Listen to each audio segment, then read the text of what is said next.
تو اس سے بچنے کا وہ جو میں ایک بار ذرا لائٹلی بات کرتے ہوئے کہہ رہا تھا کہ صاحب جب آپ حج کرتے ہیں تو اپنے نام کے ساتھ حاجی کیوں لگاتے ہیں؟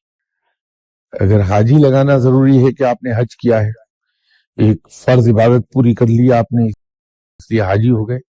تو زکوٰۃ اگر آپ دیتے ہیں تو اپنے نام کے ساتھ زکاتی بھی لگائیے، پھر نماز پڑھتے ہیں تو نمازی بھی لکھیے، تو روزہ رکھا ہے تو پھر روزہ دار پرماننٹلی لکھنا شروع کر دیجیے۔ تو وہ مقصد میرا یہ تھا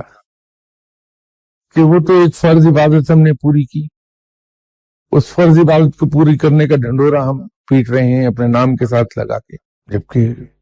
وہ تو کوئی کمال ہے ہی نہیں۔ ایک فرض جو پورا کیا تو کون سا کمال کیا کہ ایک ذمہ داری سے سرخرو ہو گیا، تو اس کو باعث فخر نہیں ہونا چاہیے۔ تو اسی طرح اگر آپ عبادات کو ظاہر کرنے لگیں گے اور لوگوں کے سامنے ذکر کریں گے تو پھر لوگ آپ کو اچھا کہہ کے وہاں تک پہنچا دیں گے کہ آپ کے دماغ میں یہ آنے لگے گا کہ آپ بہت نیک آدمی ہیں، اور جہاں یہ بات آئی کہ میں بہت نیک آدمی ہوں، تباہی کی طرف چلا گیا۔ جناب قبلہ مرشد صاحب ایک بار میرے ساتھ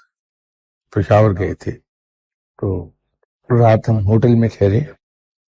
اگلے دن میں صبح فجر کی نماز پڑھ کے تو مرشد صاحب کے کمرے میں گیا یہ دیکھنے کہ رات ان کی کمفرٹیبل گزری یا نہیں۔ تو جاگ رہے تھے، باتیں ہونے لگیں، بتا رہے تھے کہ میں پشاور ایک لمبے عرصے کے بعد آیا ہوں تو رات ملاقاتیں بہت آئیں۔ وہ اسی ضمن میں بات کر رہے تھے، تو کرتے کرتے اس ساری چیز کو روکا اور فرمایا کہ میں تمہیں ایک بات کہنا چاہتا ہوں کہ زندگی بھر اپنا ظاہر اس طرح کا بنائے رکھنا کہ کسی کو تمہارے باطن کی خبر نہ ملے۔ تو مقصد یہ تھا کہ ظاہر سے میں اس طرح کا نظر آؤں دنیا دار